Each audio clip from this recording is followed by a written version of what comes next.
এই গরম তেমন কিছুই না। হাদিসের মধ্যে আছে, নবী সাল্লাল্লাহু আলাইহি ওয়াসাল্লাম বলছেন, নারুকুম হাদিহি জুজউম মিন ৭০ জুজআম মিন নারি জাহান্নাম।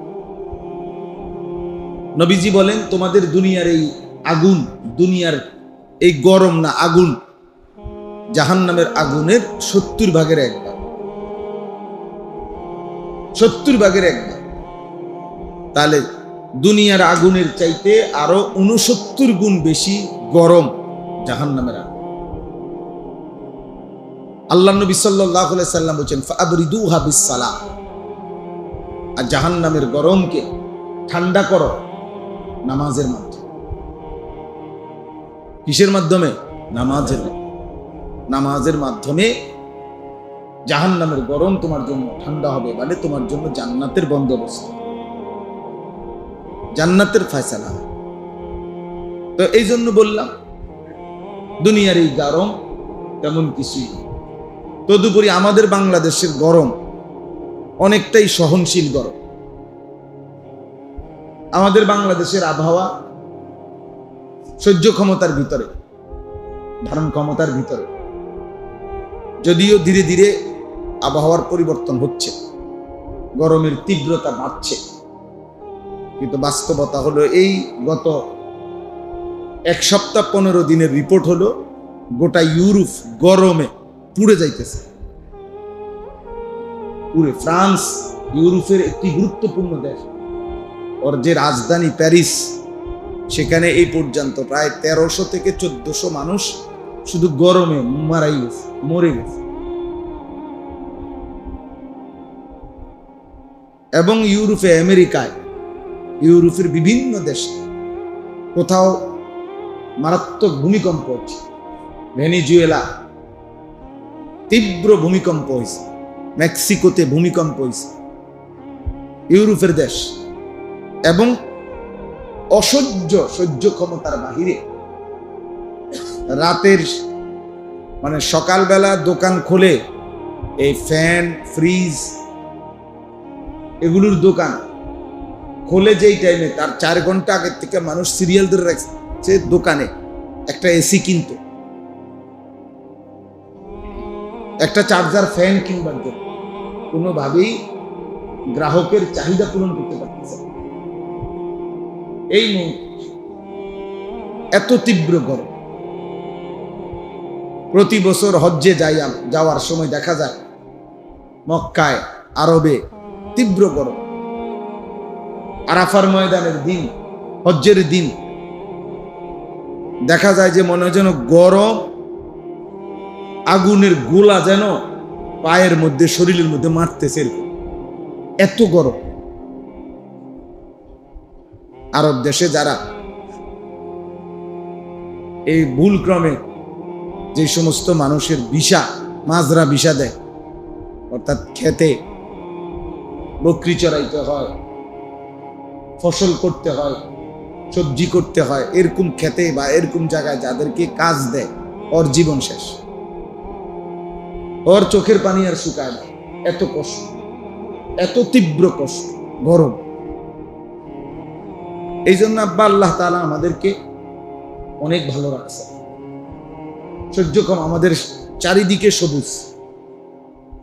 আমাদের দেশের আবহাওয়া একেবারে সীমা অতিক্রমকারী গরমও না, একবারে সীমা অতিক্রমকারী বরফও না, ঠান্ডাও না, নাতিশীতোষ্ণ, ভারসাম্যপূর্ণ, সহ্য ক্ষমতার ভিতরে। বাকি বর্তমান বাস্তবতা হলো প্রতিনিয়ত এই স্বাভাবিকতা নষ্ট হয়ে যাচ্ছে। আজ থেকে 10 বছর আগেও তাপমাত্রা এত গরম ছিল না। আজ থেকে 10 বছর আগেও শীতের মাত্রা এমন ছিল না। দিন দিন আমাদের বিশেষ করে আবহাওয়া চেঞ্জ হয়ে যেতেছে। আর আবহাওয়া চেঞ্জ হওয়ার একটি অন্যতম কারণ হলো আমাদের গুনাহ। যাহারাল ফাসাদু ফিল বাররি ওয়াল বাহর বিমা কাসাবাত আইদিন নাস। আল্লাহ তাআলা বলেন, পানিতে কিংবা স্থলে, পানিতে কিংবা মাটিতে, যেখানেই যত বিশৃঙ্খলা দেখবা, সে তোমাদের হাতের কামাই, তোমাদের গুণ। তোমাদের পাপ।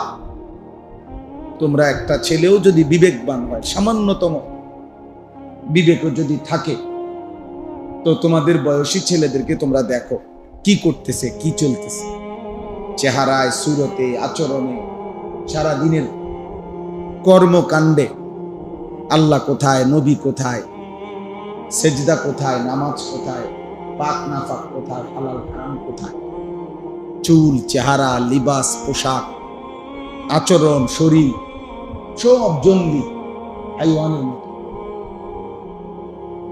অধিকাংশই মনে করে যে বাস্তবিক অর্থে আমি যদি আফ্রিকার জঙ্গলে কিংবা সুন্দরবনে থাকতে পারতাম ভালো হতো। এই জন্য ভাইয়া, যৌবনকাল, শিশুকাল, কিশোর জীবন আমরা পার করে আসছি। আমাদেরও মনে আছে, আজ থেকে 30 বছর আগে আমরা বাচ্চা ছিলাম, 15 বছরের ছিলাম। ছোটবেলার স্মৃতি আমাদেরও মনে আছে। প্রাইমারি স্কুলে পড়ছি, মক্তবে পড়ছি। আমার সেই ছোটবেলার মক্তবের হুজুর, যার কোলে বৈশা আমি প্রথম আলিফ বা তাসা পড়ছি কায়দা, একেবারে জীবনের প্রথম মক্তবের হুজুর, আমার সেই হুজুর এখনো বাইচা আছে আলহামদুলিল্লাহ। আমি প্রতি মাসে ওনার খবর রাখি, আমার সাধ্যমতো কিছুটা হলেও সহযোগিতা করি, খোঁজ খবর রাখি। ওনার সাথে আমার নিয়মিত যোগাযোগ আছে। এই ছোটবেলার প্রথম উস্তাদের সাথে, মক্তবের হুজুরের সাথে। হাফেজ মুজিবুর রহমান আমার উস্তাদের নাম। আমার বাবার মসজিদের মুয়াজ্জিন ছিলেন। তাইলে আমাদেরও মনে আছে ছোটবেলার কথা। কিন্তু এই পরিমাণ গাফেল, এই পরিমাণ দুষ্ট, একসাথে এলাকাকে এলাকা, এত বেশি ছেলে পেলে বেনামাজি, চরিত্রহীন এবং এত বেশি কাফের মুশরিকদের অনুসরণকারী একত্রে একসাথে ছিল না। এমনটা ছিল না আব্বা। এই সর্বোচ্চ 20 বছর আগে এমন ছিল। হঠাৎ করে রাতারাতি এই 5-10 বছরের ব্যবধানে সংখ্যাগরিষ্ঠ মুসলিম কিশোর যুবক ছেলের জিন্দেগি বদলায় গেছে। কোনোভাবেই এরা বাবা মা, বংশ, পরিবার, সমাজ, দেশ, ধর্ম, কোরআন, সুন্নাহ, ঈমান, ইসলাম, আল্লাহ, রাসূল কোনো কিছুর সাথে সম্পর্ক রাখতে এখনকার প্রজন্ম অধিকাংশই রাজি না। চুল থেকে পায়ের নখ সে প্রমাণ করবে আমি মূলত কে জানি আমার কি কারণে মুসলমানের বংশ বলে দেখে, নাহলে আমি মূলত পছন্দ করি চুল থেকে পায়ের নখ পর্যন্ত বেঈমান। আমার সারাদিনকার কর্মকাণ্ড কাফের, মুশরিক, বেঈমান, ইহুদি, খ্রিস্টান আমাকে যেভাবে সাজাইয়া দেয় ফেসবুকে, ইউটিউবে, ওই বেঈমানরা, আমি তাদের মতোই চলতে পছন্দ করি, আরাম বোধ করি। একটা প্যান্ট টাইম না নিচের দিকেও নামাইতে পারে না, উপরের দিকেও উঠাইতে পারে না, সোজা হইয়া দাঁড়াইতেও পারে না, কদ্দুর আরামে বসতেও পারে না, পেশাবও করতে পারে না, কিছুই পারে না। মানে এতটাই কষ্ট হয়, এরপরও এই হাইওয়ান এটা বদলায় না। আরে বেউকুফ, তো তোর কষ্ট হইতেছে, এটা এত সিপা প্যান্ট না, ফ্যাশনের জন্য, বেঈমানের অনুসরণের জন্য সে নিজের শরীরের কষ্ট দিচ্ছে, কোনোভাবেই আরাম পাইতেছে না। আমি কত দেখছি এটার মানে টাইম না, এটা নিজেই উঠে না, এটা এদিকেও টানে না, এটা বসতেও পারে না, মানে একটা অস্কস করে কেবল, কি করবে এখন। অথচ এরপরেও এটা পড়তেছে কেন? কারণ সিদ্ধান্ত হলো দুশমনের অনুসরণ। এই জন্য বললাম, দিন দিন এই তাপমাত্রা লক্ষণীয় হারে বেড়ে যাচ্ছে, গরমের মাত্রা বেড়ে যাচ্ছে, আবহাওয়ার ভারসাম্যতা নষ্ট হয়ে যাচ্ছে। 6 ঋতুর বাংলাদেশ এখন আর নাই। 6 ঋতুর বাংলাদেশ কি এখন আর নাই বাবা। বইয়ের পাতায় আছে, বইয়ের পাতায় কি আছে, কিন্তু বাস্তবতা হলো বাস্তবতার আবহাওয়া নাই।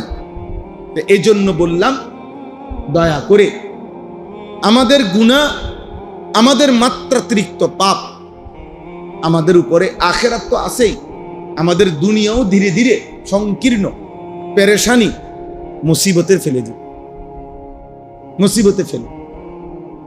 মা আসাবাকুম মিন মুসিবাতিন ফাবিমা কাসাবাত আইদিকুম। আল্লাহ তাআলা কোরআনুল কারীমের মধ্যে বলছেন, তোমাদের উপরে যত মুসিবত আসে সব তোমাদের হাতের কাম, সব তোমাদের হাতের কাম। আমি আরো দেখাই,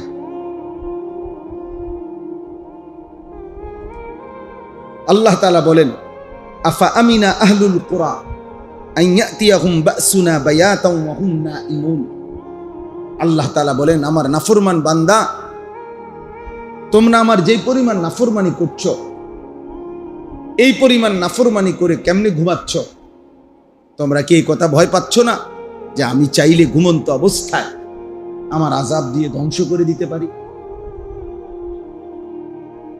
এরপর আল্লাহ বলতেছেন, আওয়া আমিনা আহলুল কুরা আন ইয়াতিয়াহুম বাসুনা ওয়াহান ওয়া হুম ইয়ালআবুন। আল্লাহ তাআলা বলছেন, আমার বান্দারা কি ভয় পাচ্ছে না?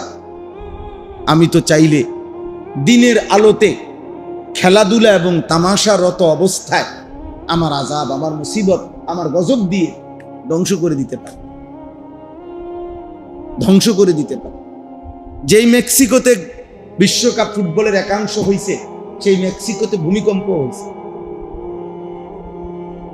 হ্যাঁ, যেই মেক্সিকোতে ফুটবল বিশ্বকাপের একাংশ হয়েছে, সেই বিশ্বকাপ, আরে সেই মেক্সিকোতে শিক্ষকরা আন্দোলন করতে গিয়ে অসংখ্য মানুষ হতাহত হয়েছে।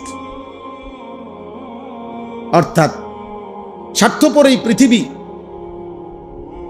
এত নিকৃষ্ট মানসিকতা এখন, যে একদিকে উল্লাস, একদিকে লাশ।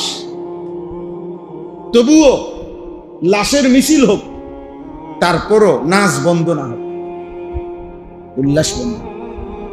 এমন মার্কেট আছে, এমন ভবন আছে, আমি দেখছি যে ভবনের একাংশে হসপিটাল, একাংশে শপিং সেন্টার। ওইখানে কেউ কাঁদে, ওই সিঁড়ি দিয়ে যারা ওঠে, আর এই সিঁড়ি দিয়ে যারা ওঠে তারা ফুর্তি করে। এই হলো আধুনিক দুনিয়া। হসপিটাল, হসপিটাল, রোগীর অপারেশন হইতেছে, রোগীর স্বজনরা, রোগীর পরিবারের লোকেরা রিসিপশনের মধ্যে রঙিন টেলিভিশনে নাচ গান দেখতেছে। কল্পনা করেন তো, রোগীর আগামী সোমবারে অপারেশন, কেবিন দিছে রোগীরে হসপিটালে, মনে করেন কেবিন, কেবিনের মধ্যে রোগী বসে বসে রিমোট দিয়া রঙিন টেলিভিশনে নাটক, সিনেমা, খবর, নাচ গান দেখতেছে। ওনার সোমবারে অপারেশন, মঙ্গলবারে অপারেশন, ওনারে কেবিন দিছে যে আপনি নাচ গান দেখতে থাকেন, নির্দিষ্ট সময়ে আপনাকে অপারেশন। তার মানে আপনি বিপদের মুহূর্তেও, রোগের মুহূর্তেও আল্লাহকে যেন মনে করতে না পারেন, এর জন্য আপনার রিসিপশনও ব্যবস্থা রাখছে। আপনার টেনশন করবেন না, আপনার পরিবারের যারা, তারাও রিসিপশনে নাটক দেখতেছে, আপনার জন্য কেবিনে কি আছে? টেলিভিশনের ব্যবস্থা। নাইলে আপনাদের বিবেক কি বলে? একটা ছেলে বলো ভাই, একজন হসপিটালের রোগী, তার সাথে টেলিভিশনটা মানানসই? বুঝেন নাই আমার কথাটা? সূক্ষ্মভাবে চিন্তা করে দেখেন। এইখানে আল্লাহ তাআলা এই কথাটা বলছে, এখানে আছে এই কথাটা, ওয়ালা ইন আযাকনাল ইনসানা মিন্না রাহমাতান সুম্মা নাযা'না মিনহু ইন্নাহু লায়াউসুন কাফুর। আমার বান্দাকে যদি অনেক দিনের সুখের পরে আমি যদি কিছুটা দুঃখ দেই, তো নাফরমান বান্দা হতাশ হয়ে যায়, আমি আল্লাহকে ভুলে যাই। আবার যদি ওয়ালা ইন আযাকনাহু না'মা বা'দা দাররা মাসাতহু লা ইয়াকুলান্না যাহাবাস সাইয়্যাতু আন্নী ইন্নাহু লাফারিহুন ফাখুর।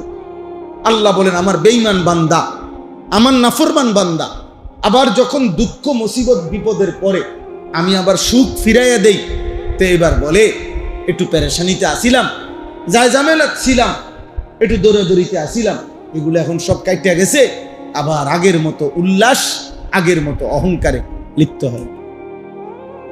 আল্লাহ বলেন, হায় নাফরমান, না দুঃখেও তুমি এত বড় শক্ত বেঈমান, দুঃখেও আমি তার মুখ দিয়ে আমার নাম বাহির করতে পারলাম না, সুখেও পারলাম না, একটা সেজদা দেওয়াইতে পারলাম না। 3 দিন জ্বরে কাতরাইতেছে, কিন্তু সেজদা দিবে না। দুঃখেও তারে আমি মাথা নোয়াইতে পারলাম না, সুখেও আমি আল্লাহর কথা মনে করতে পারলাম। বলো ভাই, এজন্য তোমরা যে কয়জন ছেলে বসছো, মাওলানা রুহুল আমিন ও আমার ছাত্র, মোহাব্বতের ছাত্র, তার সে এখানে জুমা পড়ায় আমার কাছে বলছেন, আমি এই জন্য আসছি। আলহামদুলিল্লাহ, আমার মনে হয় বিগত 10 বছরের মধ্যে বাংলাদেশের সবচেয়ে সুন্দর রাস্তা দিয়া আল্লাহ পাক আসার তৌফিক দিছে। এতটাই ভিতরে দিয়া যে পায়ে হাঁটতে আসাটাও রিস্ক, গাড়ি আর মোটরসাইকেল তো পরের কথা। আমার জীবনেও আমি মনে এরকম রাস্তা দেখছিলাম। আল্লাহ পাক আপনার করে কি পরিমাণ ধৈর্য দিছে, কেমনে আপনারা এই রাস্তা দিয়ে চলতেছেন, আপনারা আমার মনে এই ধৈর্যের কারণে অনেক গুনাহ মাফ হয়ে যাবে। কি কসরুল আমিন, আমার তো মনে হয়।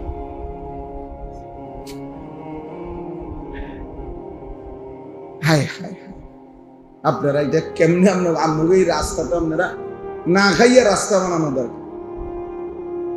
এই বর্তমান পৃথিবীতে এই সময়ে কালে আইসা এরকম বাঁকা বুকা রাস্তা, এত ভাঙ্গা কিচ্ছু নাই। আল্লাহ আপনাদেরকে মাফ করে দেন। চলেন ভাই, তাইলে প্রথম কথা আমরা এটা বলতেছিলাম যে দোস্ত ছেলেরা, বাবা মনে করাইলাম, মাওলানা বলতেছিল 2 জিনিস, আজকে আমরা 2 জিনিসে লিপ্ত হয়ে আছি। এক হলো হুব্বুদ দুনিয়া, 2 হলো কারাহিয়াতুল মউত। নবীজি বলছে আমার শেষ জামানার উম্মতের বরবাদি আসবে এই 2টা কারণ। আমার উম্মত সংখ্যায় বেশি হবে, সংখ্যায় হবে 250 কোটি, কিন্তু ঢেউয়ের মুখে যেরকম খড়কুটা ভাইসা যায়, আমার উম্মত এভাবে ভেসে যাবে।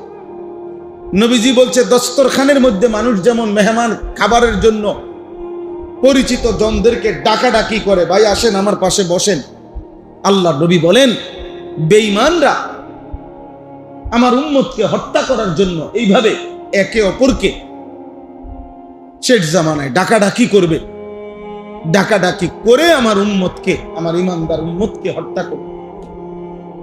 এটাই হাদিস, এইটাই সে বলছে, লম্বা হাদিস। আগের পুরা অংশ বলছো কিনা? হ্যাঁ, পুরা বলছে নিশ্চয়ই। আমি তাই শেষের 2 শব্দ শুনছি। হ্যাঁ, নবীজি বলছে ডাকাডাকি করে মারবে। আজ আমাদেরকে ইহুদিও মারে, খ্রিস্টানরাও মারে, হিন্দুও মারে, বৌদ্ধরাও মারে। রোহিঙ্গা মুসলমানদেরকে মারছে যারা, তারা বৌদ্ধ। ভারতে, পশ্চিমবঙ্গে, কাশ্মীরে, ভারতের সর্বত্র যে মুসলমানদেরকে প্রতিনিয়ত মারছে, হিন্দুরা মারছে।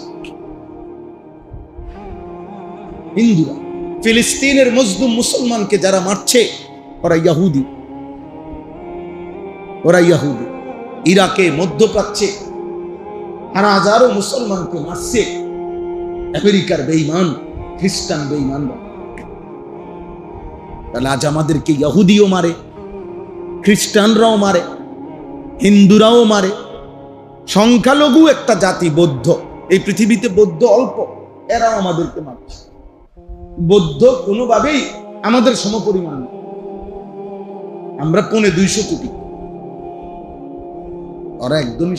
ইহুদি সারা পৃথিবীতে, ইহুদি সারা পৃথিবী মিলাইয়া 3 কোটি হবে না, 3 কোটি।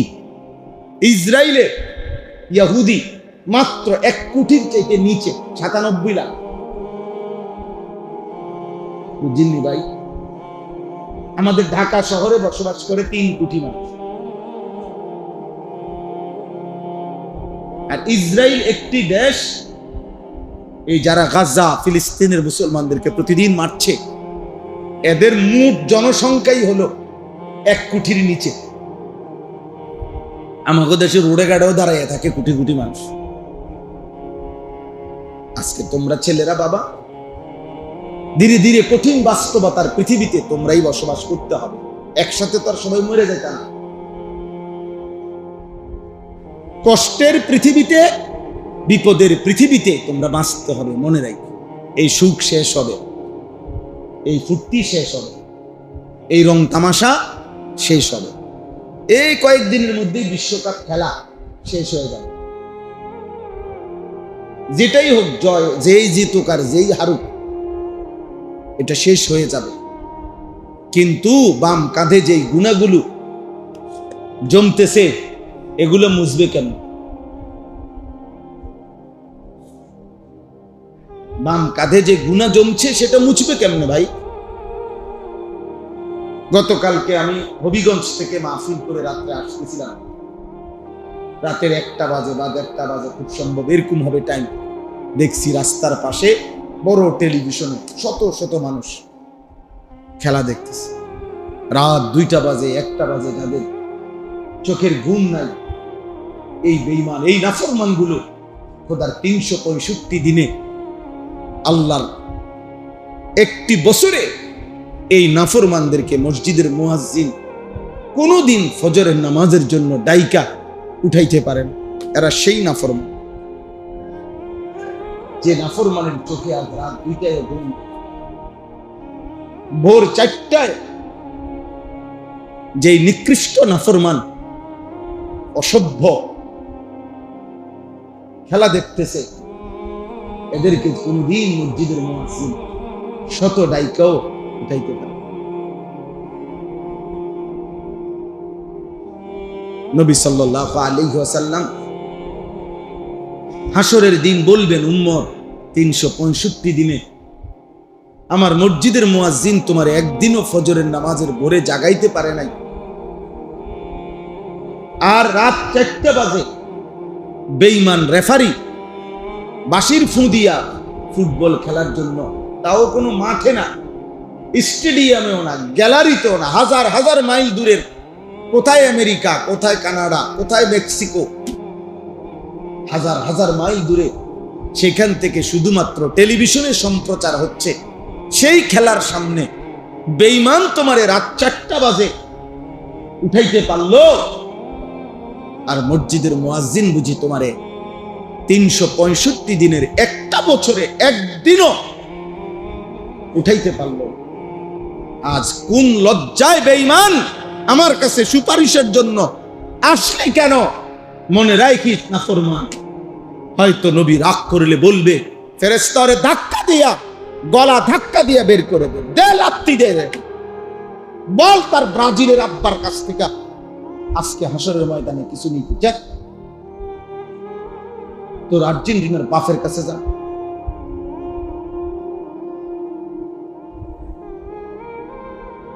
ছি ছি ছি, যাদের চরিত্র নাই, আখলাক নাই, আখলাক নাই, যাদের কাছে হালাল হারাম নেই, যাদের কাছে যৌনতা ভাত তরকারির চাইতে সহজ, ভাতের ব্যবস্থা করা, খাবারের ব্যবস্থা করা যাদের কাছে কঠিন, কিন্তু যৌনতা, লজ্জাস্থানের চাহিদা, জিনা, ব্যভিচার, নর্তকী নারীর সাথে অবৈধ হারাম কাজ যাদের কাছে এর চাইতে সহজ,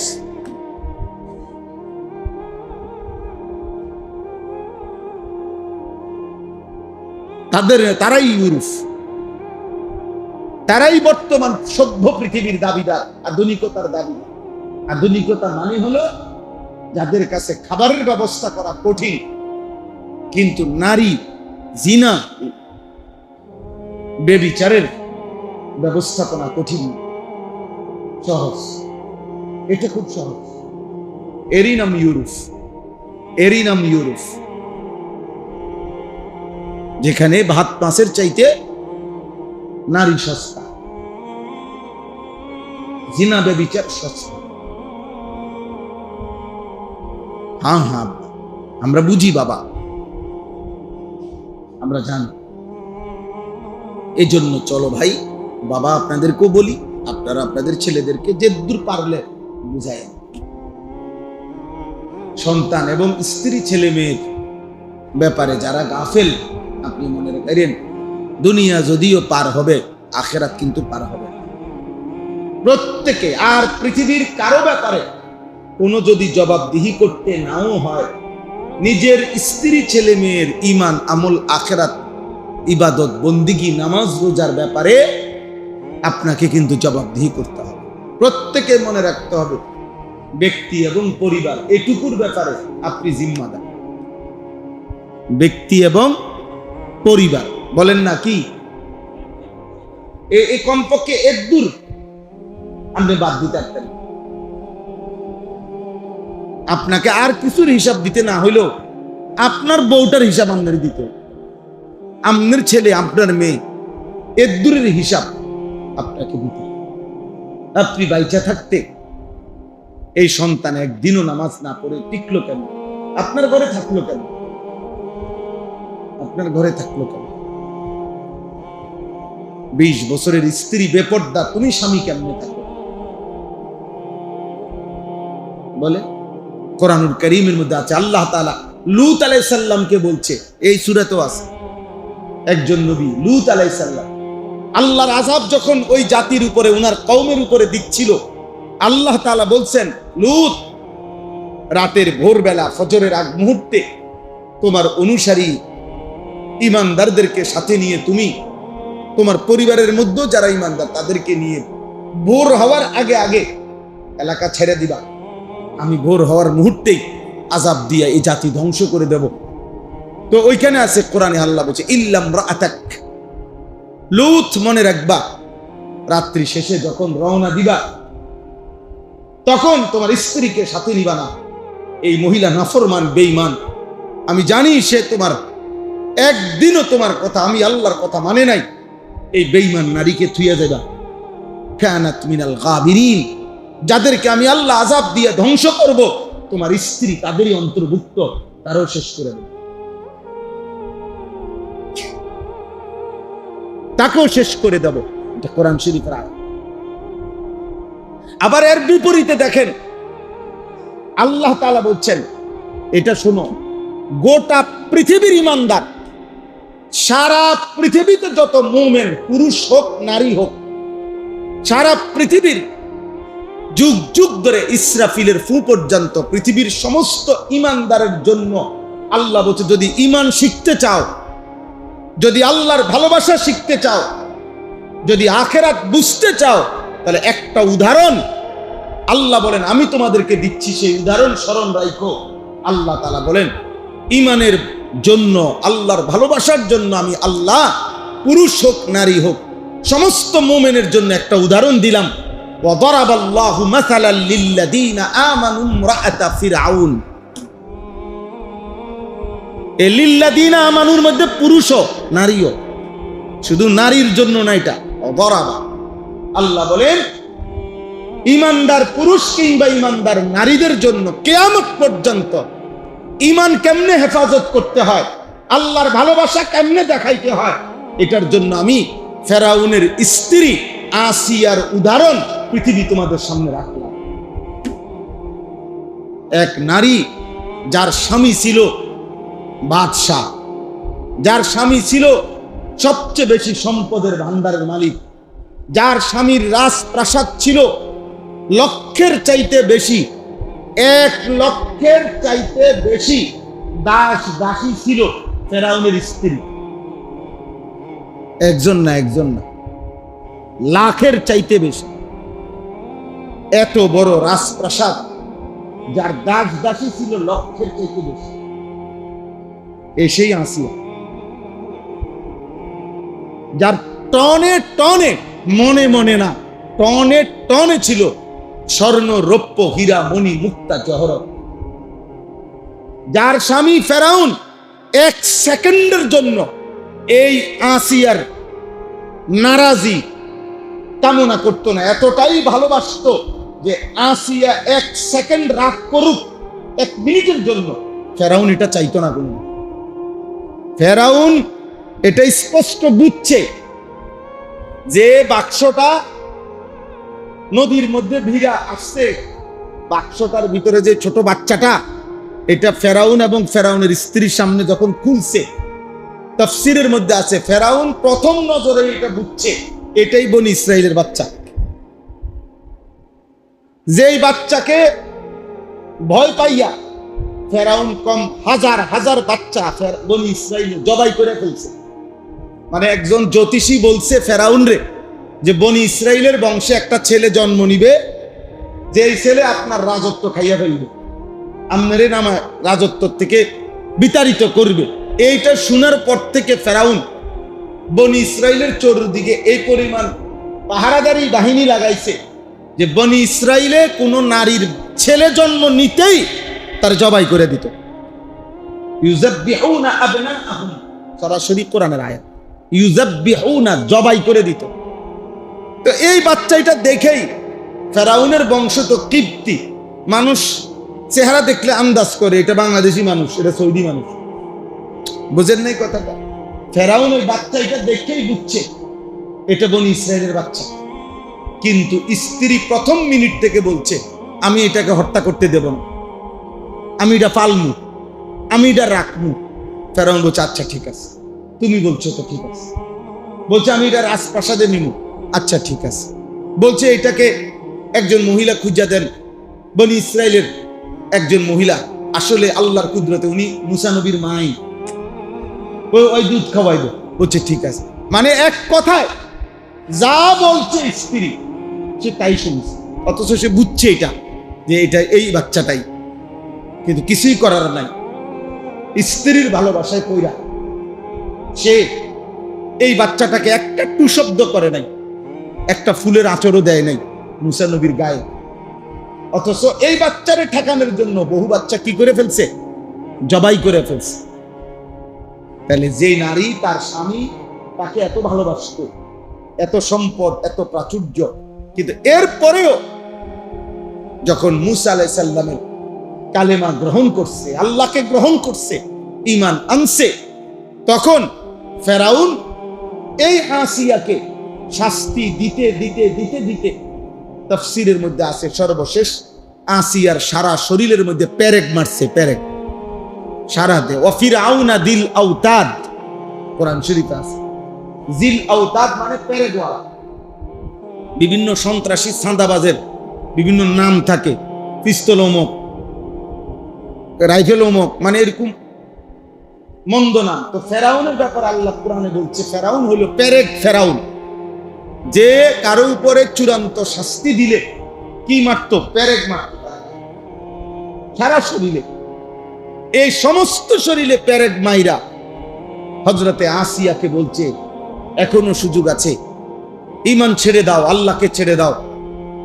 হযরতে আসিয়া বলছে ফেরাউন পৃথিবী হাজার বার কোটি বার ছেড়ে দিলাম, বাদশাহী ছেড়ে দিলাম, রাজপ্রাসাদ ছেড়ে দিলাম, তোর মতো স্বামী ছেড়ে দিলাম, কিন্তু আল্লাহকে ছাড়া যায় না,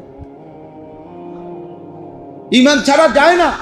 যে কলিজায় আল্লাহর ভালোবাসা জমছে এটা ছাড়বো না। এই ঈমানের উদাহরণ, আল্লাহর ভালোবাসার উদাহরণ দিছে যে দেখো পৃথিবী দেখো। সর্বশেষ ফেরাউন বলছে তার বাহিনীকে যে একটা বড় পাথর সরাসরি ফেরাউনের বুক বরাবর, আরে আসিয়ার বুক বরাবর ফেলাও, যাতে করে পিষা যায়। এই ঠিক ওই মুহূর্তে যখন পাথরটা ওনার বুকে ফেলবে বড়, তখন আসিয়া বলছে রব্বি বিনি লি ইনদাকা বাইতান ফিল জান্নাহ, আল্লাহ জান্নাতে আপনার সাথে আমার একটা ঘর বানায় দেন। আমি এমন একটা ঘরে জান্নাতে থাকতে চাই যেখানে বসলে, যেই ঘরে থাকলে 24 ঘন্টা আপনি মাওলার দিদার পাবো। আমি আপনার জন্য সব ছাড়ছি, জান্নাতে আমি আপনাকে 24 ঘন্টা দেখতে চাই, দেখতে চাই। আল্লাহ বলছে পৃথিবীবাসী শোনো, এক নারীর ঈমানের উদাহরণ দিলাম। পুরুষ তোমরাও তোমাদের ঈমানের পরীক্ষা করো, ওই নারীর মতো হইছে কিনা। নারীরাও পরীক্ষা করো ওই নারীর মতো হইছে। নারী যদি উত্তম হয় তো সে গোটা পৃথিবীর মডেল হয়, আবার নারী যদি নিকৃষ্ট হয় সেও পৃথিবীর। ওয়াদারাবাল্লাহু মাসালাল লিল্লাযীনা কাফারু ইমরাআতা নূহিন ওয়া ইমরাআতা লূত। আল্লাহ বলেন বেঈমান কাফিরদের জন্য আমি উদাহরণ দিলাম নারীকে, নূহের স্ত্রী এবং লূতের স্ত্রী। আল্লাহ বলেন দুইজন নবীর ঘরের স্ত্রী হইয়া, নবীর বিবি হইয়া আমি আল্লাহর নাফরমানি করছে, আমি নবীর হওয়ার পরেও ওর বিবিকে বাঁচাই নাই, দোনোটাকেই আমি আল্লাহ আযাব দিয়া ধ্বংস করে দিয়েছি। এই জন্য নূহ আলাইহিস সালামের বউও পানিতে ডুবছে, লূত আলাইহিস সালামের বউও আল্লাহর গজবে জমিন উল্টাইছে, আর ওরেও আল্লাহ দাফন করে দিয়েছে। কি আশ্চর্য কথা! এই জন্য বুঝাইছি, আমি অনেক সময় বলি নারী যদি নষ্ট হয় একটা দেশ শেষ, একটা সমাজ শেষ, একটা পরিবার শেষ। আবার যদি নারী ভালো হয় তাইলে একটা পরিবার, ইন্নামা ইউরিদুল্লাহু লিইউযহিবা আনকুমুর রিজসা আহলাল বাইত। আল্লাহ বলেন আমি আল্লাহ ওয়াদা দিলাম পবিত্র নেককার নামাজি সেজদাওয়ালা পর্দানশীল নারীর বরকতে আমি আল্লাহ তোমাদের সমস্ত পুরুষদের ঘর আল্লাহ বলেন আমি পবিত্র করে দেব, পবিত্র করে। হ্যাঁ, আজকেও এক ছেলে ডিগ্রি পাস করছে, বিয়ে শাদী করার জন্য পরিবারে চাচ্ছে, আমার কাছে দোয়া চাইতেছে, হুজুর একটা ভালো মেয়ে, নেককার মেয়ে যেন আল্লাহ মিলায়, দোয়া করুন। এই জন্য আমি তো সবসময় বলি বাবা, মোবাইলের নর্তকী উলঙ্গ নারী আর রাস্তার বেহায়া নারী এমন একটা চাইয়া ঘরে আনো তো বুঝবা হারাম নারী, চরিত্রহীন নারী, বেহায়া নারী যদি কোনোদিন দুর্ভাগ্যক্রমে কারো বউ হিসাবে জোটে, চরিত্রহীন মেয়ে, মনে রাখো আব্বা, কষ্ট কাকে বলে, দুঃখ কাকে বলে, জাহান্নামের আযাব কাকে বলে। তো দুনিয়াতে তুমি প্রতিদিন পুড়ে মরবা, প্রতিদিন আগুনে পুড়বা। মনে হ্যাঁ হ্যাঁ, যার কপালে খারাপ নারী জোটে, অসৎ নারী জোটে যার কপালে, তার জীবন শেষ, তার জীবন শেষ, তার দুনিয়াই জাহান্নাম, পরে আর জাহান্নাম লাগবে না, এখানেই শেষ।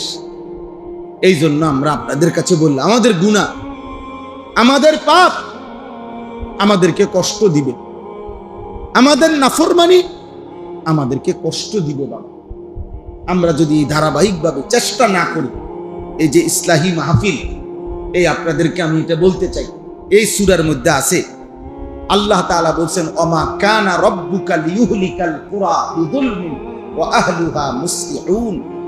কোন জনপদে যদি ইসলাহ মানে কোন জনগোষ্ঠীর মধ্যে, কোন সমাজের মধ্যে যদি ইসলাহের কাজ চলে, অর্থাৎ কিছু না কিছু মানুষ যদি চেষ্টা করে গুনাহ থেকে, নাফরমানির থেকে, পাপ থেকে ফিরাইবার, এটা যদি চালু থাকে, আল্লাহ বলেন বন্ধু তাইলে আমি আল্লাহ ওয়াদা দিলাম, আমি আল্লাহ ওয়াদা দিলাম যত পাপী হোক আমি আল্লাহ ওই জাতিকে, ওই এলাকাকে চূড়ান্ত ভাবে আযাব দিয়ে ধ্বংস করবেন। যে কমপক্ষে আমার কিছু বান্দা চেষ্টা তো করতেছে, অহুম মুসলিহুন, ইসলাহ। এই জন্য আমরা যেই কোনো সুযোগ পাইলে, জোহরের পরে, বিশ্বাস করেন ফজরের পরে, আসরের পরে বলতে থাকি, যখন সুযোগ পাই, যখন কালকে শেষ বয়ানের সময় ওই বানিয়াচং, হবিগঞ্জ অঝরে বৃষ্টি পড়তেছে, তখনও কিছুক্ষণ কথা বলছি। আবার বৃষ্টির পরে কিছু লোক ভিতরে ঢুকছে এক ঘরে, বলছি চলো ভাই এই ঘরেই মাইক ছাড়া কিছুক্ষণ বলি। তো মাইক ছাড়াও কতক্ষণ আছে, মাকসাদ হইল শুধু নিচে নিচে, আমার জুতা নিচে, বাইজিদ নিচে। তো এই অর্থ হলো ভাই শুধু টাকা না, অর্থ হলো শুধু দুনিয়া না, অর্থ হইল কোনো না কোনো ভাবে আল্লাহর একটা ওয়াদা। কোরআন শরীফে আছে, এখানে আল্লাহ তাআলা বলেন পূর্ববর্তী জাতি যখন কোনো এলাকা ধ্বংস করে দিছি, তখন দিছি যখন অল্প কিছু মানুষও আর কাউরে কেউ গুনাহ থেকে ফিরায় না, কেউ কাউরে নেক কাজের দিকে ডাকে না, প্রত্যেকে প্রত্যেকের মতো আলাদা হয়ে যায়। খোদার কসম আব্বা, আল্লাহ বলে তখন আর আমি ওই জাতি রাখি না। আজকে দেখেন আপনার সংখ্যা গরিষ্ঠ বাপ সন্তানের ঈমান আমলের ব্যাপারে কোনো পাত্তা, শুধু টাকাটা চেয়ে তার ছেলেটার কোনো চরিত্র নাই, আল্লাহ নাই, রাসূল নাই, নামাজ নাই, সেজদা নাই। নারী দেখতে দেখতে, উলঙ্গ ছবি দেখতে দেখতে এই হাইওয়ান, এই মানুষরূপী এই সন্তান নামের এই জানোয়ার জীবনটা শেষ করে ফেলছে। চেহারা ভিতরে ঢুকে গেছে, চোখ ভিতরে ঢুকে গেছে, চুল দেখলে বোঝা যায় বেঈমানের অনুসারী। কিন্তু এই নাফরমান বাপের কথা একটাই, তার চরিত্র থাকুক বা না থাকুক, আমার দরকার হলো তার থেকে পয়সা লম। অতএব দেশের একটা পারি, বিদেশ পাঠাইয়া পারি, টাকার ব্যবস্থা করতে হবে। তারে দিয়ে আমার টাকা দরকার, তারে আমি বড় করছি টাকার লাগে, সম্পদ দরকার, আমার সম্পদ, আমার টাকা দরকার। অতএব চরিত্র থাকুক বা না থাকুক, বিদেশ যাবি নি কর, নামাজ পড়ুক বা না পড়ুক, টাকার দরকার। দোহানে বইবি নি, এটা কথা কথা কাটসাপ কর, সিদ্ধান্ত দে কোনটা করবি। কি দোহানে বইবি, না নিজে আলগা দোকান লইবি, নাকি ঘুষ দিয়া চাকরি লইবি, নাকি বিদেশ যাবি? আবার টাকার দরকার, একটা কিছু কর। বুঝেন নাই কথা? টাকার দরকার লাগলে 12 লাখ টাকা যদি সুদ ঘুষ দেওয়ান লাগে দিন, যদি তোর জমি বেচতে হয়, কিস্তি নিতে হয়, সুদ নিতে হয়, নিমু, আমার টাকা লাগবে। কারণ উনি জানে কষ্ট মষ্ট করে এখন 6 লাখ টাকা সুদে নিলে ফুতে যদি 12 বছর টাকা দেয়, টাকা তো সুদ হয়ে যাবে। বুঝেন নাই কথা? আখেরাত দিয়ে আমি কি করবো? আমার দুনিয়া চলে না। এই হলো শয়তানের কথা, ইবলিসের শিখানো কথা, যে দুনিয়া চলে না। নাউজুবিল্লাহ, নাউজুবিল্লাহ, নাউজুবিল্লাহ। নাইলে বাবা আপনারা বলেন, এই চাচারা বলেন, আপনাদের এই ছেলেগুলো নামাজ পড়বে কোন? আপনাদের ঘরে যদি ঘুমায় 6 জন, ফজরের নামাজ পড়ে কয়জন? তো ওরা কোন দিন নামাজ পড়বে? আপনাদের এক একজনের ঘরে যদি ঘুমায় রাত্রে 6 জন, 5 ওয়াক্ত নামাজ পড়ে কয়জন? আল্লাহর কোরআন পড়ে কয়জন? কোন দিন পড়বে? কোন দিন শিখবে বলেন? যদি বলেন হুজুর, তাইলে যদি বলেন চেষ্টা করছি, কি চেষ্টা করছেন? চেষ্টা করে থামছেন কেন? দুনিয়া যে আমনে চেষ্টা করে করে বলে, আমি হুজুর দীর্ঘ 5 বছর দোকানদারি করে চাইছি, আমার সব প্রয়োজন পূরণ হয় না, অতএব এখন ছেড়ে দেন, এখন বন্ধ করে দেন। কই এখন দি বন্ধ করেন না। আপনি তো এটা বুঝেন যে দুনিয়া আমি মৃত্যু পর্যন্ত চেষ্টা করে যাইতে হবে, তো আখেরাত কেন 10 বারের পরে থেমে যান? 20 বারের পরে থেমে যাবেন কেন? 2 বছরের পরে থেমে যাবেন কেন? আপনারা থামার অনুমতি দিছে কে? যে হুজুর বহুত বলছি শোনে না, তো শোনে না দেখে এখন বন্ধ করে দিছেন। আমি আজকে 22 বছর আলহামদুলিল্লাহ আল্লাহর দয়া ওয়াজের এই ময়দানে 22 বছর, তা আমি 22 বছরের যত ওয়াজ করছি, যত জনের, সবাই তো জুনায়েদ বাগদাদি হয়ে গেছে নাকি? কথা বলে না? সবাই আব্দুল কাদের জিলানী হয়ে গেছে। তো আমি যদি বলি যে 22 বছর ধরে বলতেছি, কিন্তু সংখ্যাগরিষ্ঠ মানুষ এখনো আল্লাহমুখী হয় নাই, তো অতএব আর কইয়া লাভ কি? এটা নিয়ে কথা বলেন না কেন? এটা নিয়ে দায়িত্ব যে না আমি আর বলবো না, আমি বলছি মিয়া 22 বছর বলছি, এখন আমি কদ্দুর জিরাই, এবার আমি দোকানদারি করি, এবার আমি আমার ব্যক্তিগত সংসার গুছাই, এটা বললে হবে?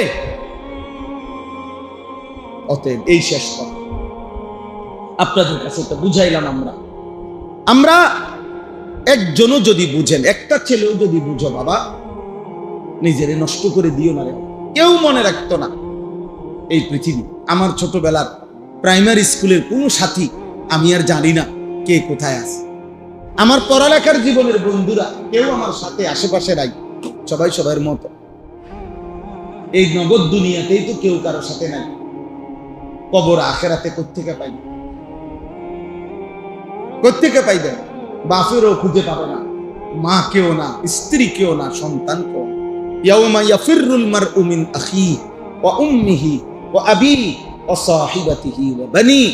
আল্লাহ বলে সেদিন আখিরাতের দিন ভাই ভাই থেকে দূরে সরে যাবে, পলায়ন করবে। ইয়াফিরু মানে পলাবে। মা ছেলেকে দেখে লুকাইয়া যাবে যদি ছেলে নেকি চায়, ছেলে মাকে দেখে লুকাইয়া যাবে। মা যদি বলে ফুত মারে 10টা নেকি দাও না, এই জন্য লুকাইয়া যাবে। আল্লাহর কোরআনে আল্লাহ বলছে মা বাবা স্ত্রী ছেলে মেয়ে ভাই বেরাদর ইয়াফিরু একজন আরেকজন থেকে লুকিয়ে যায়। আল আখিল্লাউ ইয়াউমাইদিন বা'দুহুম লিবা'দিন আদুউন। আল্লাহ বলে সমস্ত বন্ধুগণ সেদিন কিয়ামতের দিন একে অপরের শত্রু হয়ে যাবে।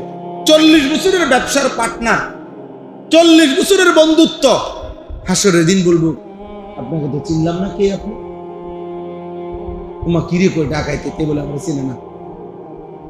আজ দুনিয়ায় থাকতে 40 বছর এক লগে দোকানদারি করলাম, হয়তো কবে চেনেন।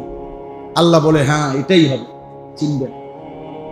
কেউ কাউকে চিনবে, কেউ কাউকে পরিচয় দিবে না।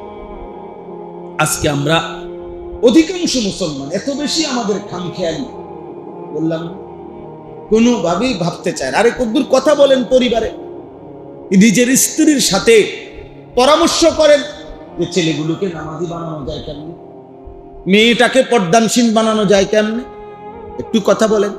টোটালি কোন আলাপ। বাপের মাথা তো দুনিয়া, ফুতের মাথা তো দুনিয়া। বাপেরও কথা হইলো আরে ফোলাগারে যদি একটা টাকা পয়সা লাইন করে দিয়ে যেতে, একটা জিগারে যদি একটা পয়সাওয়ালা চাইয়া জামাই চাইয়া দিয়া বিয়ে দিয়ে যেতে একটা, এরপরে আর আমি মূল্যও কোনো দুঃখ ছিল না। এই যে বাপের মাথা তো দুনিয়া, দাদার মাথা তো দুনিয়া। আহা দাদায় থাকতে যদি নাতি তোরে একটা চাকরি বাকরি অথবা একটা লাইন ফাইন হয়েছে বিদেশ দেখে যেতে পারতাম, দাদার মনটা শান্তি হতো। দাদার জেহানও কি তো আখিরাতের ফিকির করবে কেই বাচ্চা পারবে। এই পরিবারের মানুষগুলো যদি এদের আখিরাত নিয়ে না ভাবে, কে ভাববে? কে ভাববে? এই জন্য যত কিছুই বলেন, মাদ্রাসা, শিক্ষক, হুজুর, অন্য সব হলো পরে। আপনি হলেন বাবা, আপনি হলেন মা, আপনি হলেন বাচ্চার প্রথম অভিভাবক, আপনি হলেন মূল দরদি, আপনি হলেন মূল আন্তরিক। আপনার ভিতরের আগ্রহ ছাড়া, আপনার চেষ্টা ছাড়া, আপনার কৌশল ছাড়া, আপনার পেরেশানি ছাড়া সন্তান মানুষ হবে না। হ্যাঁ, এই পৃথিবীতে যারাই সুসন্তান হয়েছে তাদের প্রধান তাদের পিতা মাতার শতভাগ আন্তরিকতা, দিবা নিশির চেষ্টা, দিবা নিশির নজর।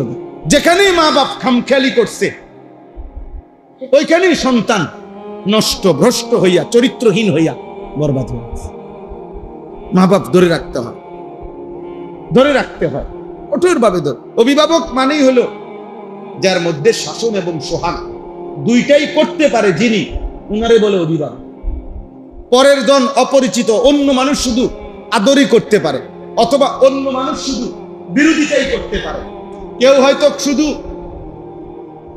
মানে আদরই করছে, কেউ হয়তো শুধু বিরোধিতাই করছে, কিন্তু অভিভাবক আপনজন, উনি শাসনও করছে, উনি আদরও করছে।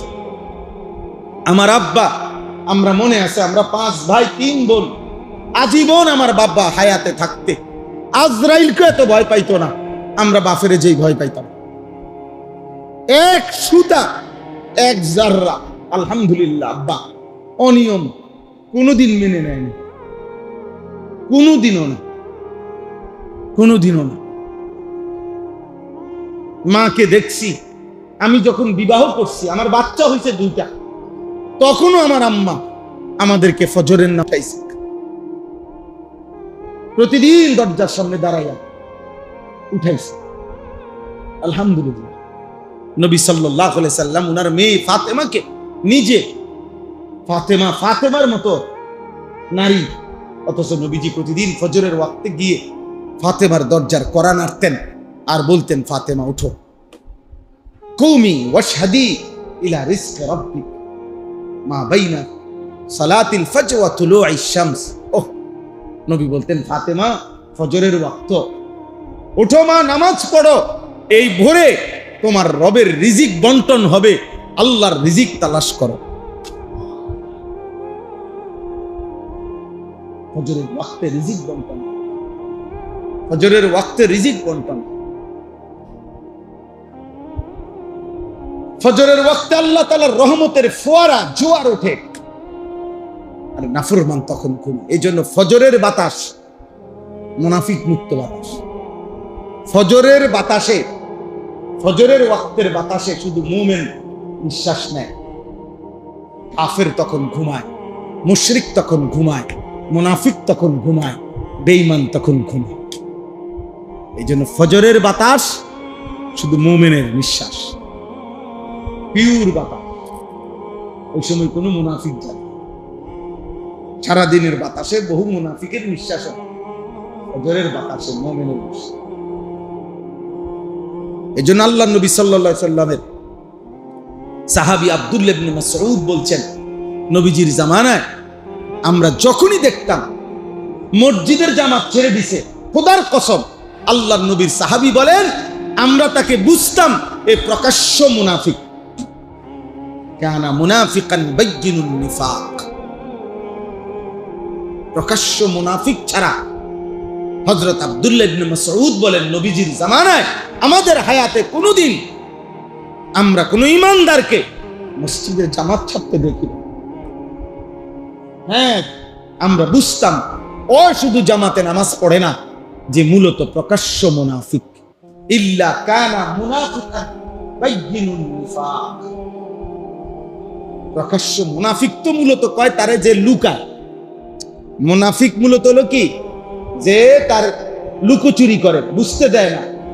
দড়ি মাছ নাচুই পানি, মুসলমানদের লগেও তাল দেয়, কাফেরের লগেও কি তাল দেয়, এরে কয় কি মুনাফিক।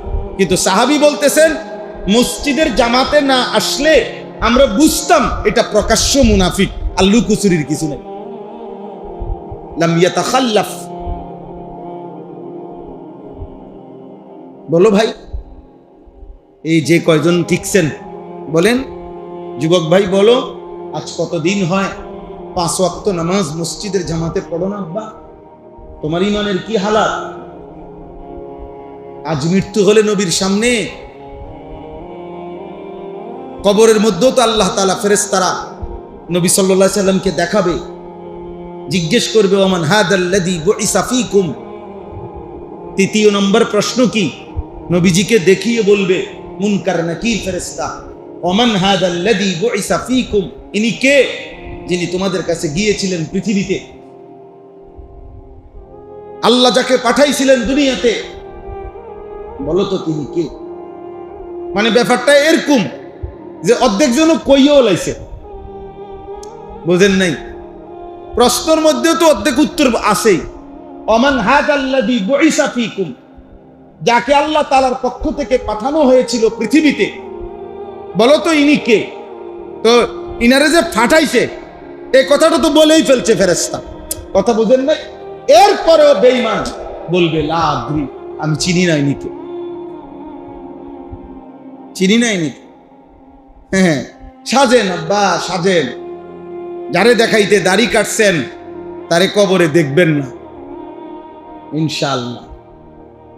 যারে দেখাইতে বেঈমানের চুল রাখছেন আব্বা, ওরে কবরে দেখবেন না, ওরে কবরে দেখবেন না ইনশাআল্লাহ। আর মুমিন সেজদাওয়ালা, লিবাসওয়ালা, দ্বীনওয়ালা, সুন্নতওয়ালা আল্লাহকেও চিনবে, নবীকেও চিনবে, মান রব্বুকাও বুঝবে, আর ইনি কে বললেও চিনবে। হাদা নবিয়ুনা মুহাম্মদ সাল্লাল্লাহু আলাইহি ওয়াসাল্লাম, ইনি আমার নবী মুহাম্মদ সাল্লাল্লাহু আলাইহি ওয়াসাল্লাম। মুমিনের কলিজাই তো ঠান্ডা হয়ে যাবে। আল্লাহ নবী কবরের মধ্যে হইল যখন ইমানদার, প্রশ্নের শুরুতেও যখন নবীজিকে এক নজর দেখবে, তো সে বলবে আমার 60 বছরের মেহনত সার্থক। এরপরে আর তার চিন্তা কি? হাসরের ময়দানে কি হবে, কিচ্ছু চিন্তা করতো। আমি তো এটাই বুঝছি, আমি যেহেতু নবীজিকে দেখছি, আমি যেহেতু চিনতে পারছি, বলতে পারছি, তো বাকি ঘাটি যে আমার নিরাপদ, এটা তো সহজেই বুঝাব। এখন চিনলে আর বুঝি হাসরের ময়দানে চিনতাম না, কবরে চিনলে। আল্লাহ আমাদেরকে তৌফিক দান করেন। চলেন ভাই, অতএব আপনারা কষ্ট করছেন, সবার কাছে অনুরোধ, এই আয়াতগুলোর মধ্যে 3টা আয়াত পড়ছি আমি, এই শুধু তর্জমাটা বলি। এই 3টি আয়াতের মধ্যে সূরা হুদের মক্কার কাফের মুশরিকরা নবীজি সাল্লাল্লাহু আলাইহি সাল্লামকে বলছিল, মুহাম্মদ তোমার কাছে 3টা প্রস্তাব, আমরা যদি এই 3টা মেনে নাও তাহলে আমরা, এই ছেলে, ভাইয়া তুমি বাইরে যাও, আব্বা বের হয়ে যাও, পরে বাহিরে গিয়া মোবাইল দেখাও, বাও না ভাও, দুজন চলে যাও ভাই, দুজন গিয়া বাইরে দেখো, ভালো, আমার কোনো আপত্তি নাই, তুমি মোবাইল দেখো নইলে লাফাইয়া নাচো, আমার কোনো আপত্তি নাই আব্বা, তুমি বাইরে গেলে ভালো, এটা মসজিদ, এটা বেয়াদবির জায়গা না আব্বা, সাবধান, বললাম একবারের জন্য, সাবধান আব্বা, ফাজলামি সব জায়গায় না। আল্লাহ তাআলা সুস্থ রাখলেই ভালো থাকা, 1 সেকেন্ড নিরাপত্তা আল্লাহকে বাদ দিয়ে আমাদের কাছে কারো কাছে নাই। সাবধান, কোনোভাবেই খামখেয়ালি করেন। চলতেছেন ঠিক আছে, ভাত খাইতেছেন, পেশাব করতে আছেন, লজ্জাস্থানের চাহিদা পূরণ করছেন, এগুলো জানোয়ারের চাহিদা, মানুষের চাহিদা না। মানুষের চাহিদা হলো ঈমান, মানুষের চাহিদা হলো আখিরাত, মানুষের মূল চাওয়া হলো আল্লাহকে পাওয়া। আর ভাত মাছ চাল ডাল পেশাব পায়খানা এগুলো তো জানোয়ারের চাহিদা, এটুকু তো জানোয়ারকেও যা দেয় আল্লাহ মানুষকে। 2টা চাহিদা মানুষ এবং জানোয়ার বরাবর, একটা হলো পেটের চাহিদা আর একটা হলো লজ্জাস্থানের চাহিদা। এই 2টা চাহিদা আল্লাহ তাআলা জানোয়ারেরও পূরণ করে, মানুষেরও পূরণ করে না। নাহলে কুকুরের বাচ্চা হয় কেমন, ছাগলের বাচ্চা হয় কেমন? তো তার যদি যৌন চাহিদা পূরণ না হয় তো বাচ্চা হয় কেমন? তার যদি খাবারের চাহিদা পূরণ না হয় তো সে বাচ্চা থাকে কেমন? এই জন্য এতটুকু না, মুমিনের চাওয়া আল্লাহ, মুমিনের চাওয়া কি? আখিরাত। তো আল্লাহ তাআলা বলেন, মক্কার কাফেররা বলতো, এই শেষ করে দিচ্ছি, মুহাম্মদ সাল্লাল্লাহু আলাইহি সাল্লাম নবীজিকে বলতো, মুহাম্মদ 1 নম্বরে তুমি যদি আমাদের সামনে স্বর্ণ ভান্ডার, রৌপ্য ভান্ডার, খনির মতো দেখাইতে পারো যে আমরা যা মন চাই দিতে পারবা সম্পদ দুনিয়ার, তাহলে আমরা কালেমা পড়ব। এই হলো 1 নম্বর, লাউলা উনজিলা আলাইহি কানজুন। 2 নম্বর, তোমার সাথে যদি একজন প্রকাশ্য ফেরেশতা আমগরে দেখাইতে পারো, যে ফেরেশতা ডাইরেক্ট আমগোর সামনে বলবে যে এই আল্লাহর নবী, তোমরা তাকে মানো, এর প্রকাশ্য ফেরেশতা যদি আনতে পারো তাহলে কালেমা পড়ব। নাউজুবিল্লাহ। 3 নম্বর, তুমি যদি এই কোরআনটা বদলাইয়া, কারণ এই কোরআনে আমাদের দেব দেবতা এগুলোর বিরুদ্ধে অনেক কথা বলছে, এগুলো বাদ দিয়ে তুমি স্বতন্ত্র নতুন পৃথক একটি কোরআন যদি আনতে পারো তাইলে আমরা তোমার উপর ঈমান আনব। এখন বলেন, একটা কথাও কি যুক্তির কথা? আমাদের গ্রাম দেশে বলে আর কি, আমগো দেশে কয়, আপনাদের দিকে আছে কিনা এই কথা? আমাগো লাকসাম নোয়াখালীর দিকে বলে, আরে রবিবার দিন, রবিবারে বাঁশ দেয় না, মানে আগের দিনে যে মানুষে বাঁশ কাটতো, কেউ কাউরে বাঁশ কাটতে দিত, রবিবারে কি করতে দেয় না? বাঁশ কাটতে দেয় না। আমগো দেশে কোন দিন? রবিবারে। তো আমগো দেশে একটা কৌতুক কয় আর কি, যে এক বেটা আরেক বেটার কাছে কইছে, ও আমার 2টা বাঁশ লাগে, আপনি যদি আমার দিতেন। তো এ বেটার মূলত দেওয়ার ইচ্ছা নাই, এই জন্য কইলো যে রবিবারে আইসো। আর রবিবারে যখন আসছে, তোমার তুমি জানো না রবিবারে তো কি দেয় না। তা আমগো দেশে কয় যে বাঁশ না দৈন্যরে কইও রবিবারে আইতে। মানে মূলত তো বাঁশ দিবে না, এই জন্য বলতেছে কিবারে আসতো।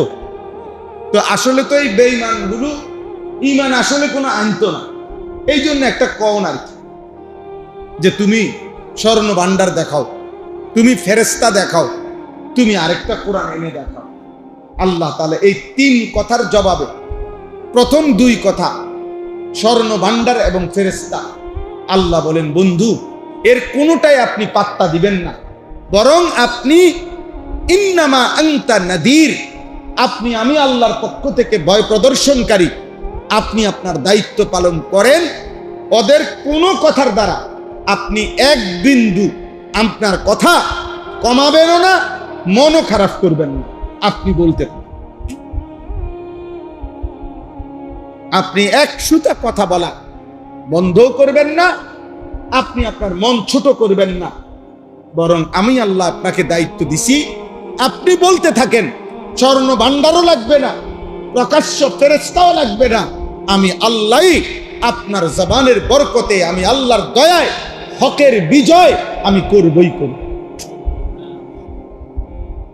ইসলামের বিজয় আমি করব।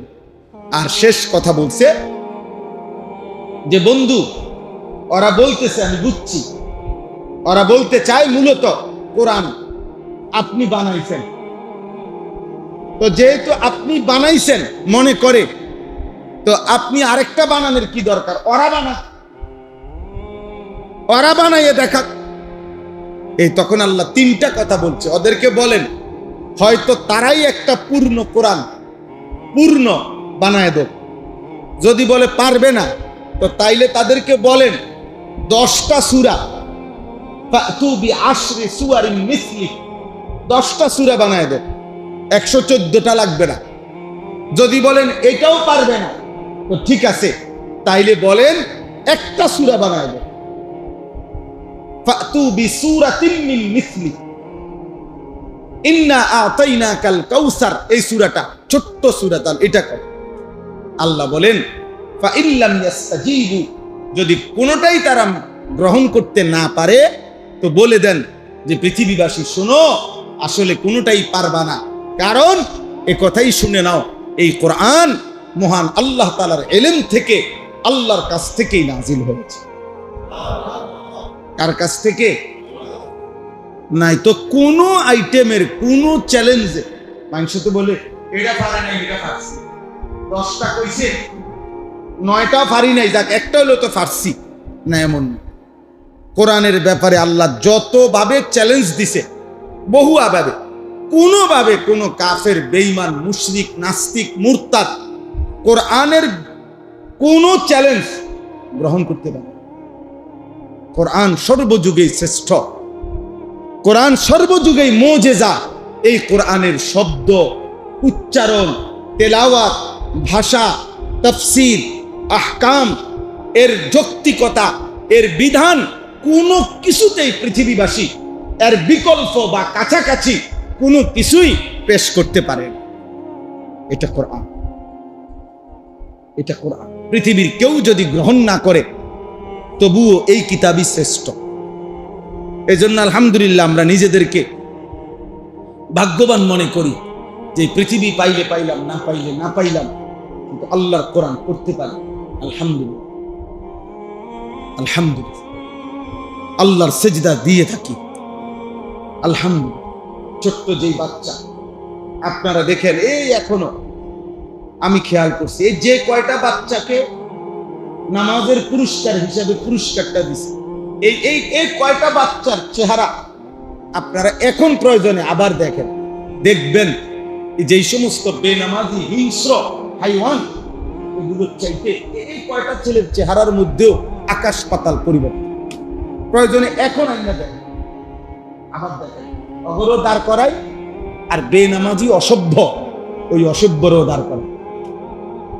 দেখ ইনশাআল্লাহ তো দেখবেন ওদের চেহারার মধ্যেই আপনার মায়া লাগবে, বুঝবেন নামাজ ওদের জিন্দিগি বদলায় গেছে, নামাজ ওদের চেহারার রং বদলায় গেছে। হ্যাঁ, আর বেনামাজি চুল, চেহারা, লিবাস, পোশাক সব বেঈমানে নিয়ে গেছে, ছিনিয়ে গেছে। এটাই নিয়ম। ওই মনে রাখবেন, ওই যে মনে করেন বাতাস বইতেছে খুব জোরে, ওইখানে যদি একটা পলিথিন বুঝেন তো না, পলিথিন মনে করেন সামনে বাতাসের মুখে, দেখবেন এটা পলিথিন কি করে এমনি এমনি লড়ে, মানে এটা কোনো দাঁড়ায় থাকতে পারে না। পলিথিন এটারে বাতাসে একবার ওইদিকে নেয়, এই পলিথিন এটার এই বাতাসে একবার হেদিকে নেয়, কারণ তার তো নিজস্ব কি নাই, মেরুদণ্ড নাই, দাঁড়াইয়া থাকবার মতো মেরুদণ্ড কি নাই। এই পাপী, বেনামাজি, চরিত্রহীন, মোবাইল, নারী লুবি, অশ্লীল, মদখোর, জেনাখোর, নেশাখোর, গাঁজাখোর, এগুলো এর মেরুদণ্ড নাই। এই মেরুদণ্ড না থাকার কারণে কখনো ইহুদি টানে, কখনো খ্রিস্টানে টানে, কখনো হিন্দুয়ে টানে, কখনো বৌদ্ধে টানে, কোনো গায়কে টানে, নায়কেও টানে, খেলোয়াড়ও টানে। দেখবেন খেলোয়াড় আইলেও দৌড় দিব, নর্তকী আইলেও দৌড় দিব, কারণ তার তো কি নাই, মেরুদণ্ড নাই, কাপুরুষ। তো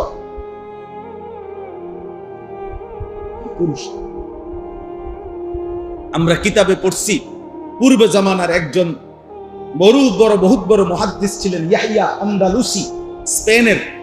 উনি মদিনায় পড়তে গেছিলেন ইমাম মালিকের কাছে। ইমাম মালিক একজন বড় ইমাম ছিলেন, 4 মাযহাবের ইমাম। তো উনার ছাত্র ছিলেন উনি। তো একদিন ক্লাসে ছাত্ররা সব পড়তে বসছে মদিনায়, তখন হাতি আসছে পাশে, হাতি। তো চিৎকার উঠছে যে হাতি আইছে, বাচ্চা ছেলেরা, ছাত্ররা সব দৌড় দিয়া গেছে গা হাতি দেখতে। ইমাম মালিক উস্তাদ আইসা ওনার জিজ্ঞাসা করছে, ইয়াহইয়া, বাকি ছেলেরা কোথায়? বলছে, হযরত ওরা হাতি দেখতে গেছে। বলছে, তো তুমি দেখলে না? তখন তিনি বলছিলেন, হযরত, ইমাম মালিককে বলছেন, উস্তাদকে, সুদূর স্পেন আন্দালুস থেকে 1000 মাইল দূরে এই মদিনায় হাতি দেখতে আসি নাই, এলেম শিখতে আসছি, আপনাকে দেখতে আসছি। আমার ভাই, অতএব ছেলেরা বাবা আল্লাহকে ছিল, খুব চালাক মনে করো না, চালাক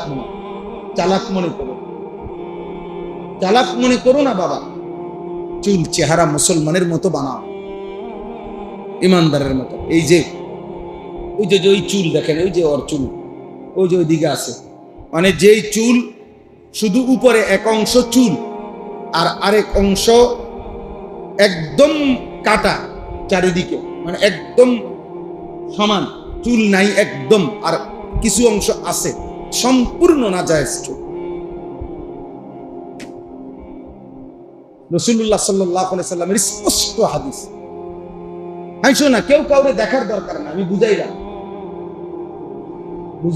এই অপদার্থের মূলত কোনো অভিভাবক নাই, এটা খায় আর পেশাব করে, বুঝেন না কথা, আর মোবাইল টিপ, কারণ আর কোনো অভিভাবক নেই। কে হেরে ঠিক করে দিব যে আব্বা এভাবে চুল কাটে না? কে আছে? হে তো কেউ নাই, ওর কেউ নেই। ও মানে যদি বাবা মা বাচ্চাও থাকে, থাকতেও নাই, কারণ এবারে বইয়া রয়েছে ফুটে টেয়ার লাগিয়া, ওনার দরকার টাকা না, হাতে চুল দিয়ে আমরা কিনবে, চুল হলো হইতে টাকা না দরকার। অথচ আপনারা এটা দেখা দরকার।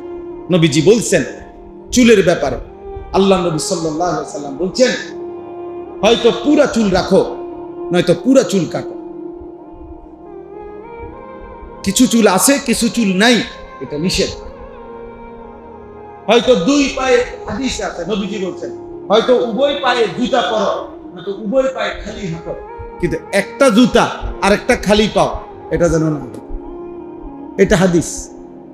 ঠিক এরকম হয়তো পুরা মাথা চুল রাখো, আর নয়তো কি পুরা মাথা কামায় ফেলো, কিন্তু কিছু আছে কিছু নাই, এটা নিষেধ। এই জন্য বাবা,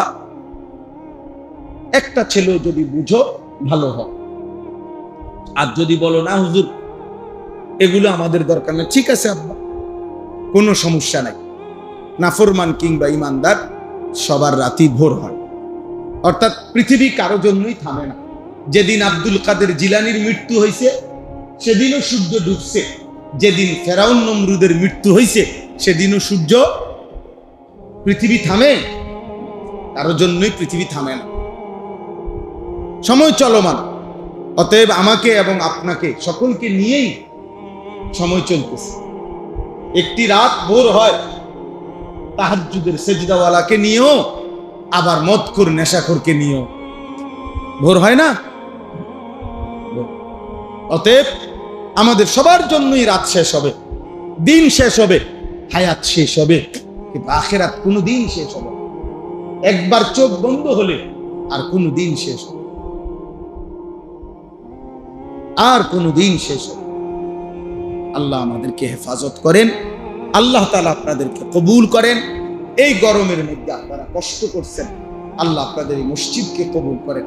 মাওলানা রুহুল আমিন আলহামদুলিল্লাহ উপযুক্ত আলেম, ও একেবারে ছোট্টবেলা থেকে এই যে খতিব আপনাদের, ও আমার খেদমত করছে ছোটবেলায় থেকে, আজকে বহু বছর ছাত্র জীবনের পুরাটা আমাদের তত্ত্বাবধানে চলছে।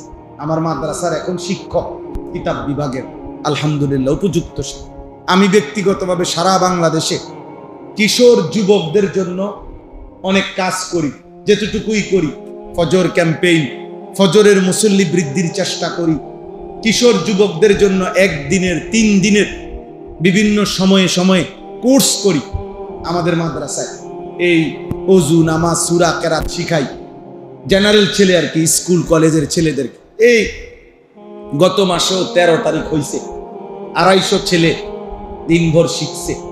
আলহামদুলিল্লাহ। এই সমস্ত কার্যক্রম যে মেন পরিচালনা করে আমার আপনাদের এই খতিব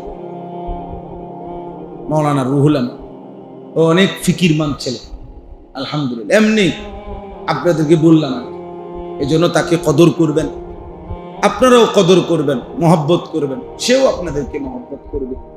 আল্লাহ তাআলা আপনাদের সবাইকে ভালো রাখেন, আল্লাহ তাআলা আপনাদের জন্য একটা সুন্দর রাস্তার ব্যবস্থা করে দেন, আল্লাহ তাআলা আপনাদেরকে ঈমান আমলের জীবন দান করেন। মসজিদ করছেন মাশাআল্লাহ সুন্দর, আল্লাহ আপনাদের কলিজাও সুন্দর করে দেন, আখিরাতও সুন্দর করে দেন। ছেলেরা, যুবক ছেলে, আব্বা যত কথাই বলছি রে বাবা, তোমার প্রতি রাগ করে বলি নাই, অভিমান করে বলি নাই আব্বা, তোমার প্রতি অসন্তুষ্ট এজন্য বলি নাই, বলছি একটা আশা নিয়ে যদি কেউ বদলায়। আমার অনুরোধ রইল, তোমরা চুল স্বাভাবিক রাই, এই বিশ্রী চুল এগুলা বাবা বেঈমানের চুল, মুশরিকের চুল, এগুলা তোমার ঈমান রক্ষা করবে না, কষ্ট পাইবা। 2 নাম্বার কথা হলো শরীর পবিত্র রাখো, নাপাক শরীর নিয়ে চলা একেবারে ঘৃণ্য। তো ওই যে ওই দেখো ওই চুলের কি করে দেখছেন, মানে না না তাকাইবেন না, মানে বুঝাইতে চাই বেঈমান অধিকাংশ ছেলেকে আপনার এই ইদানিং কালে আইসা চুল নিয়ে ব্যস্ত রাখে। এটা কি জানি হঠাৎ এক এক ছেলেকে, আগে বুঝছেন মহিলারা থাকতো চুল নিয়ে ব্যস্ত, মূলত চুল নিয়ে ব্যস্ত থাকা, বিশ্বাস করো বাবা এটা নারীর স্বভাব। এই পৃথিবীতে সর্বযুগে নারীর জন্য চিরুনি, নারীর জন্য তেল চুলের, নারীর জন্য চুলের বিভিন্ন আইটেমের প্রসাধনী অনেক বাজারে, যেই কোনো একটা দোকানে আপনি খবর নেন, দেখবেন নারীর জন্য চুলের কত আইটেমের কত কিছু আছে। কার চুল নিয়ে ব্যস্ত থাকা নারীর স্বভাব। এই জন্য আমাদের ছেলে পেলে এগুলারে কাপুরুষ নারী বানানোর জন্য, মহিলার বদ অভ্যাস বানানোর জন্য, যে কম মানে স্বভাব, যে যুবক যার ভিতরে সাহস থাকবে এটারে যাতে কাপুরুষ বানাইতে পারে, এই জন্য এই কাপুরুষের চুলের উপরে কামে লাগাই দিচ্ছে। তুই বেডিতের কাম কর, তুই যেহেতু আকাম না, তোমার দিয়ে যেহেতু কোনো কাম হইতো না, তুই বয়ে বয়ে চুলে ঠিক কর, চুলে ঠিক। এই কালকে এক ছেলেরে বলছি অভিযান, যে তোমার বারবার এটা সামনে চলে আসতেছে, এতবার কষ্ট পাইতেছে, হে একটু পর পর চুল সামনে আসে, আবার ফিরায়, আবার ফিরায়, আবার এই হাতের কষ্ট দিতেছ কেন? ছাগল না এটা বেটা, তোর চুলে তোর কষ্ট হইতেছে, তো তুই এটা কাটো না কাট। মানে এরটাও কি কোনো কথা নেই যে একটা পাগলেরও তো একটা জাত ফাত আছে, যে কিরে আমার এটা কি বললো, কি বললো, আমার এটা কি ডিজাইন দিল, আমার কষ্ট ফেলায় দিছে বারবার। আমারে যদি বলে এই একটা জিনিস মোবাইল, এটা আপনি একবার হাতে নিবেন, আবার নিচে তুইবেন, আবার হাতে নিবেন, আবার নিচে তুইবেন, আবার নিবেন, এভাবে যদি আমারে আধা ঘন্টা করতে বলে, আর আমি যদি এরম করি, তো বাকি মানুষ কি করবো? এটা কি পাগল এরম করে কা, হাতে ডেরুম করে, তো তুমি চুলি ডেরুম করো কা? বলো আব্বা। আল্লাহ তোমাদেরকে বুঝ দান করেন, আল্লাহ সবাইকে কবুল করে নেন, আল্লাহ তাআলা আপনাদেরকে ঈমান আমল দান। যখনই আবার শুনবা ছেলেরা আমাদের মাদ্রাসায় মৌলানা যদি বলে, তো এই কোর্সে যাইবা, ওযু, নামাজ, সূরা, কেরাত, দোয়া, কালাম শেখানো হয়, কখনো একদিন, কখনো 3 দিন। মাশাআল্লাহ, আমার ভালো লাগছে যে কয়েকটা বাচ্চা নামাজ পড়ে, ছোট ছোট মাসুম বাচ্চা, পুরস্কার নিছে। পুরস্কার বড় কথা না, ওরা যে নামাজ পড়ছে, মালিককে সেজদা দিছে, আল্লাহ তাআলা এতে খুশি হয়েছে, আল্লাহ খুশি হয়েছে। আল্লাহ যেন বলছে, হায় আমার 40 বছর বয়সী কত নাফরমান বান্দা আমার একটা সেজদা দেয় না, আর তুমি ছোট্ট বাচ্চা আমার সেজদা দিছো। আল্লাহ এই বাচ্চাদেরকে নেককার, ইমানদার হিসাবে, মাহাদির সৈনিক হিসাবে কবুল করে নেন। আল্লাহ তাআলা সবাইকে মাফ করুন।